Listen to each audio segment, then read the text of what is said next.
Our friend the beaver. One bright autumn afternoon I peered down into a little meadow by a beaver pond. This meadow was grass-covered and free from willows. In it 7 or 8 beaver were at work along a new canal. Each kept his place and appeared to have a section in which he did his digging. For more than half an hour I watched them clawing out the earth and grass roots and lifting it out in double handfuls and piling it in an orderly line along the canal bank. While I was watching a worker at one end of this line, 2 others clinched in a fight. The fighters made no sound except a subdued guttural mumbling as they rolled about in a struggle. The other workers, to my astonishment, paid not the slightest attention to this fight, but each attended to his own affairs. After 2 or 3 minutes, the belligerents broke away. One squatted down breathing heavily, while the other, with bloody tail, dragged himself off and plunged into the pond. This was the first beaver fight that I had ever seen. Beaver may well be called the silent workers. No matter how numerous or crowded or busy they are, their work goes on without a word and apparently without a sign. Although I have seen them at work scores of times, in the twilight and in the daylight, singly, in pairs, and by the dozens, doing the many kinds of work which beaver perform, yet this work has always gone quietly and without any visible evidences of management. Each one is capable of acting independently. Since the quality of his work improves as the beaver increases his experience, it appears natural and probable that each colony of beaver has a leader who plans and directs the work. I am familiar with a number of instances which strongly indicate leadership. In times of emergency, when an entire colony is forced to emigrate, a beaver, and usually an aged one, takes the lead, and wherever he goes, the others willingly follow. Whatever may have been the custom of beaver in the past, at present large numbers sometimes cooperate in accomplishing community work. It used to be believed, and possibly it was true, that only the members of a family, or the beaver of one house, united in doing the general work of the colony. It was a common belief that 7 beaver inhabited a house. Perhaps 8 was the number of the Rocky Mountain region. At the present time, the number in a house is from 1 to 30. Beaver have been driven from most of the streams and lake shores, and now maintain themselves with difficulty in the places which they inhabit.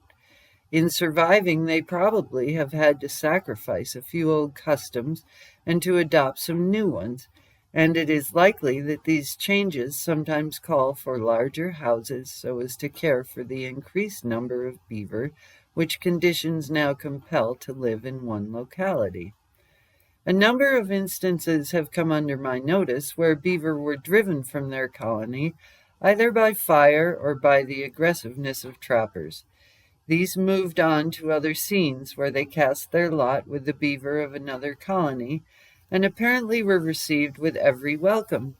Immediately after the arrival of the immigrants, enlargements were at once commenced, apparently to accommodate the newcomers permanently. One autumn, while following the Lewis and Clark Trail with a pack horse in western Montana, I made camp one evening with a trapper who gave me a young beaver. He was about 1 month old and ate twigs and bark as naturally as though he had long eaten them. I named him Diver, and in a short time he was as chummy as a young puppy. Of an evening he played about the camp and often swam in the water nearby. At times he played at dam building and frequently displayed his accomplishment of felling wonderful trees that were about the size of a lead pencil. He never failed to come promptly when I whistled for him. At night he crouched near my camp, usually packing himself under the edge of the canvas on which I spread my bedding. Atop the pack on the horse's back he traveled, a ride which he evidently enjoyed. He was never in a hurry to be taken off, and at moving time he was always waiting eagerly to be lifted on. As soon as he noticed me arranging the pack, he came close, and before I was quite ready for him, he rose up, extending his hands in rapid succession beggingly, and with a whining sort of muttering, pleaded to be lifted at once to his seat on the pack. He had a bad fright one evening. About 1 hour before sundown, we had encamped as usual alongside a stream.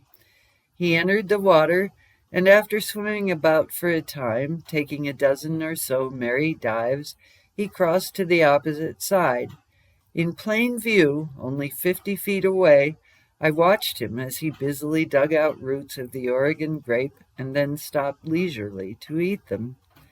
While he was thus engaged, a coyote made a dash for him from behind a boulder. Diver dodged, and the coyote missed. Giving a wail like a frightened child, my youngster rolled into the stream and dived. Presently he scrambled out of the water near me and made haste to crawl under my coat-tail behind the log on which I sat. The nearest beaver pond was a quarter of a mile upstream, yet less than 5 minutes had elapsed from the time of Diver's cry when 2 beaver appeared, swimming low and cautiously in the stream before me. A minute later another came in sight from downstream. All circled about, swimming cautiously with heads held low in the water. One scented the place where the coyote had attacked Diver and waddled out and made a sniffing examination. Another came ashore at the spot where Diver came out to me. Apparently his eyes told him I was part of the log, but his nose proclaimed danger. After 3 or 4 hesitating and ineffectual attempts to retreat, he plucked up courage and rose to full height on hind legs and tail to stare eagerly at me. With head well up and 4 paws drooping, he held the gaze for several seconds and then gave a low whistle. At this, Diver came forth from behind my coat to see what was going on. The old one started forward to meet him, but on having a good look at me, whirled and made a jumping dive into the water, whacking the surface with his tail as he disappeared. Instantly there followed 2 or more splashes and a number of tail whacks upon the water, as though a beaver rescue party were beating a retreat. At the end of my outing, Diver became the pet of 2 pioneer children on the bank of the Snake River. He followed the children about and romped with them. At 3 years of age, he was shot by a visiting hunter. My experience with Diver and other beaver pets leads me to believe that beaver are easily domesticated. One morning in northern Idaho, the family with whom I had spent the night took me out to see a beaver colony that was within a stone's throw of their fireplace. 3 beaver came out of the water within 10 feet of us to eat scraps of bread which the children threw on the grass for them. One day I placed myself between 3 young beaver who were eating on land and the river out of which they came. They were on one of the rocky borders of the Colorado River in the depths of the upper Grand Canyon. They attempted to get by me, but their efforts were not of the do-or-die nature. Presently their mother came to the rescue and attempted to attract my attention by floating in the water near me in a terribly crippled condition. I had seen many birds and a few beaver try that clever ruse, so I allowed it to go on, hoping to see another act. Another followed. In it, an old male beaver appeared.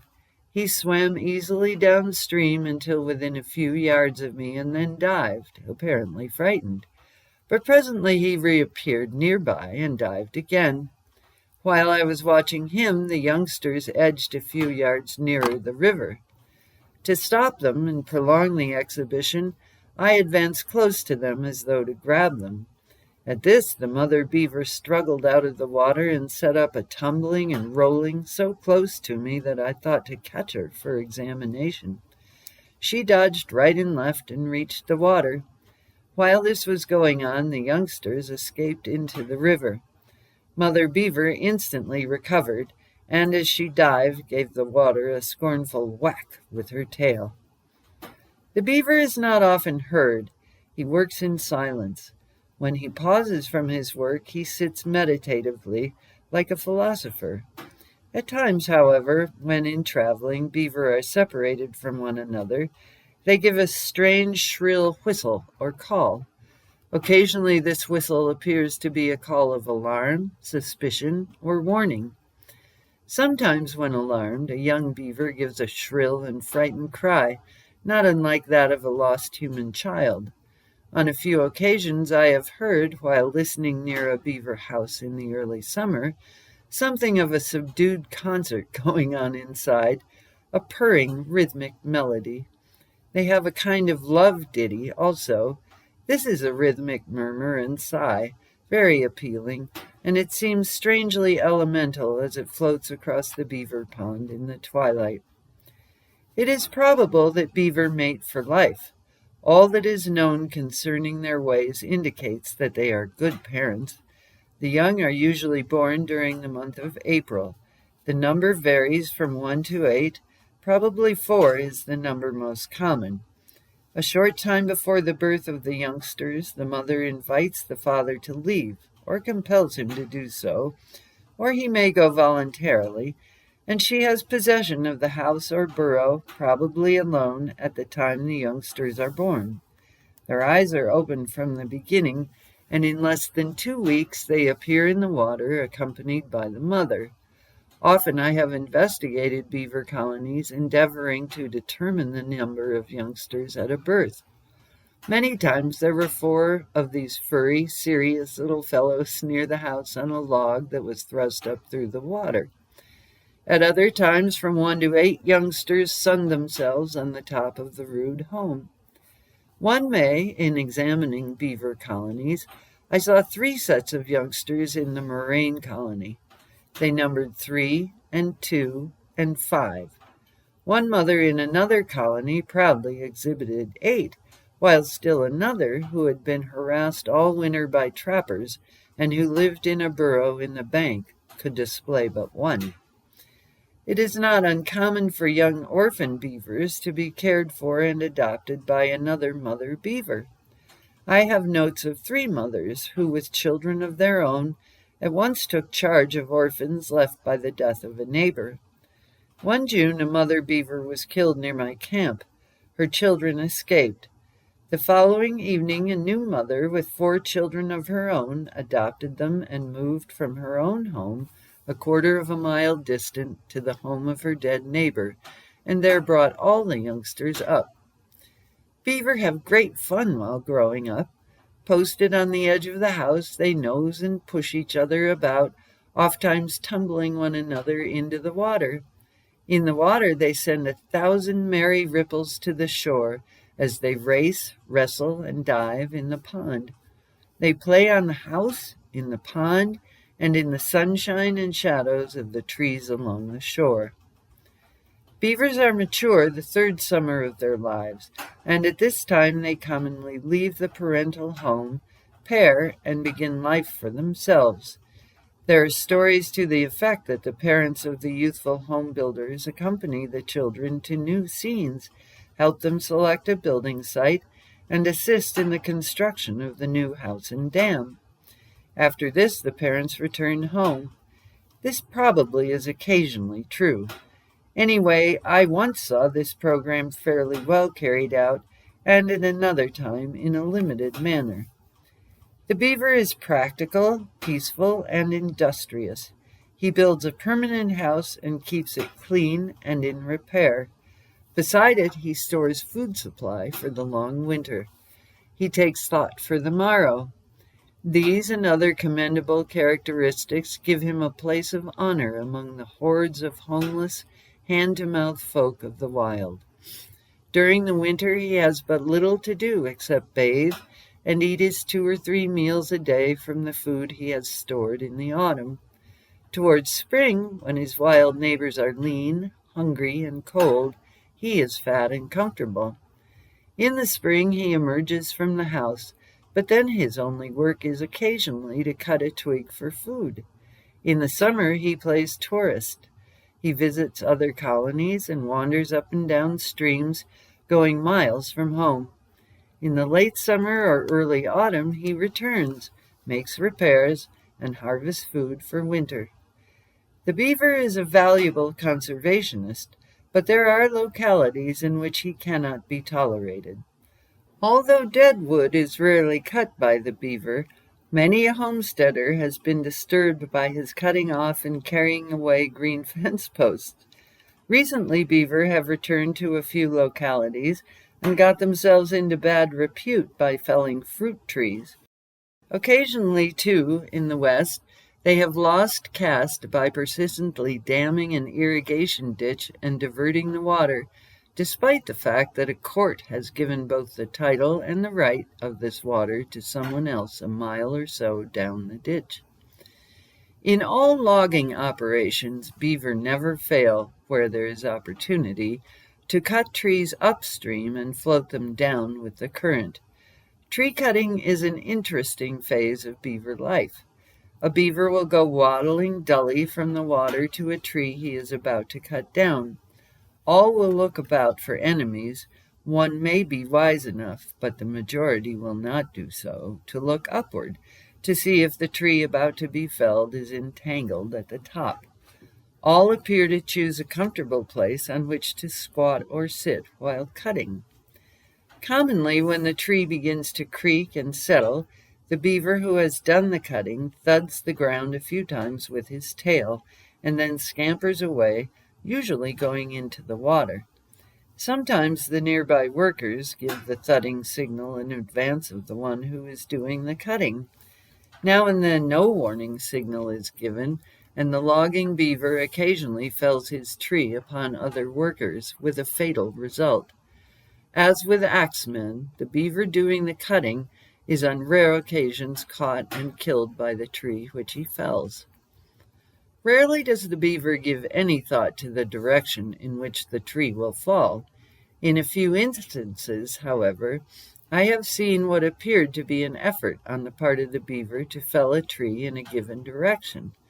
From an uncomfortable place, he cut the lowest notch on the side on which he probably wanted the tree to fall. On one of these occasions, the aspen tree selected stood in an almost complete circle of pines. The beaver took pains to cut the first and lowest notch in this tree directly opposite the opening in the pines. I have seen a number of instances of this kind, and he will sometimes leave the windward side of a grove on a windy day and cut on the leeward, so that the felled trees are not entangled in falling.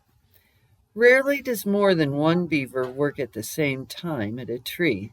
In some instances, however, if the tree be large, 2 or even more beaver will work at once. But after the tree has been felled, oftentimes 3 or 4 beaver will unite to roll a large section to the water. In doing this, some may stand with paws against it and push, and others may put their sides or hips against it. On land, as in the water, small limb-covered trees are dragged butt foremost so as to meet the least resistance. Sometimes the beaver drags walking backwards. At other times he is alongside the tree, carrying and dragging it forward. Early explorers say that beaver do most of their work at night. In this they are practically unanimous. However, in Long's journal, written in 1820, beaver were reported at work in broad daylight. A few other early writers have also mentioned this daylight work. They probably work in darkness because that is the safest time for them to be out. During dozens of my visits to secluded localities which had not been visited by man and certainly not by trappers, I found beaver freely at work in broad daylight. I am inclined to think that day work was common during primeval times, and that although the beaver now do and long have done most of their work at night, in localities where they are not in danger from man, they work freely during daytime. Both the Indians and the trappers have a story that old beaver who will not work are driven from their colony and become morose outcasts, slowly living away the days by themselves in a burrow. I have no evidence to verify this statement, and am inclined to think that solitary beaver occasionally found in abandoned colony sites and elsewhere are simply unfortunates, perhaps weighed down with age, unable to travel far, with teeth worn, the mate dead, without ambition to try, or without strength to emigrate. It is more likely that these aged ones voluntarily and sadly withdraw from their cheerful and industrious fellows to spend their closing days alone. Although, too, there were among Indians and trappers stories of beaver slaves, I am without material for a story of this kind. The beaver is peaceful. Although the males occasionally fight among themselves, the beaver avoids fighting and plans his life so as to escape without it. Now and then in the water one closes with an otter in a desperate struggle, and when cornered on land one will sometimes turn upon a preying foe with such ferocity and skill that his assailant is glad to retreat. On 2 occasions I have known a beaver to kill a bobcat. Beaver are not equally alert. In many cases, this difference may be due to a difference in age or experience. Beaver have been caught with scars which show that they have been trapped before, a few even having lost 2 feet in escaping from traps. On the other hand, skillful trappers have found themselves after repeated trials unable to catch a single beaver from a populous colony. Sometimes in colonies of this kind, the beaver even audaciously turned the traps upside down or contemptuously covered them with mud. Nor is the work of all beaver alike. The ditches which one beaver digs, the house one builds, or the dam one makes may be executed with much greater speed and with more skill than those of a neighboring beaver. Many houses are crude and unshapely masses, many dams haphazard in appearance, while a few canals are crooked and uneven.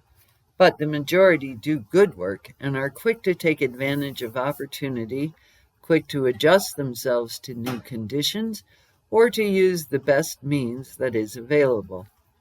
Beaver probably have made numbers of changes in their manners, habits, and customs, and those changes undoubtedly have enabled them to survive relentless pursuit and to leave descendants upon the earth. The industry of the beaver is proverbial, and it is to the credit of any person to have the distinction of working like a beaver. Most people have the idea that the beaver is always at work, not that he necessarily accomplishes much at this work, but that he is always doing something. The fact remains that under normal conditions he works less than half the time, and it is not uncommon for him to spend a large share of each year in what might be called play.